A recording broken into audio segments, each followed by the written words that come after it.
తాము టీడీపీలో చేరకపోవడం వల్లే అధికార పార్టీ కక్షగట్టి ఈ కేసులో ఇరికించిందని వైసీపీ ఎమ్మెల్యే ప్రతాప్ రెడ్డి ఆరోపిస్తున్నారు.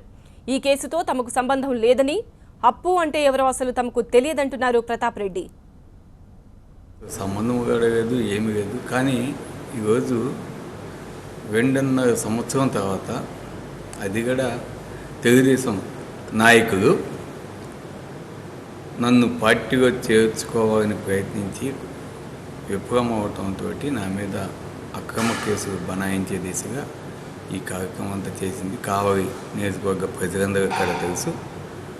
మాకు వాటితోటి అసలు ఎటువంటి సంబంధం కూడా లేదు. కావాలని కేసులు పెట్టి భయపించాలని చూస్తాను.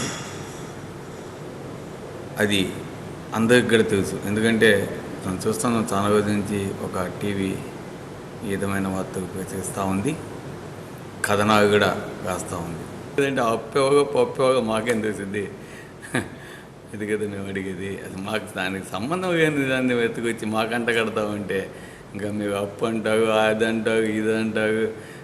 మేము కానీ తెలుగుదేశం పార్టీగా పోయింటి ఇవన్నీ ఉండేవి కదా. మా సునీల్ చేసినట్టు మేము చేస్తుంటే తెలుగుదేశం పార్టీగా పోయింటే ఈరోజు సునీల్ పేరు కూడా ఎత్తేసారు. అట్లాగే నా పేరు కూడా ఎత్తేసారు. అంతే. ఈరోజు మా జగన్మోహన్ రెడ్డి కాంగ్రెస్ సోనియా గాంధీకి ఎదురు దిగింది, ఆయన 100 కేసులు పెట్టారు.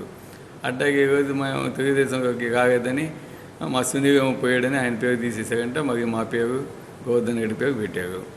అదే నేను తెలుగుదేశంలోకి పోయింటే ఇవన్నీ తీసేస్తారు. అంతే కదా. మామూలుగా ఏంటంటే అక్రమ కేసు అంటే ఏంది?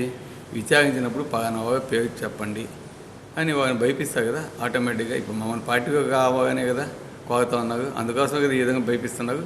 అదేవిధంగా వాళ్ళని కూడా పాపం భయపించేసి పలానా పేరు చెప్పండి, మీకెందుకు, మేము చూసుకుంటాము అని చెప్పుకుంటారు. అందుకని వాళ్ళు చెప్పుకుంటారు.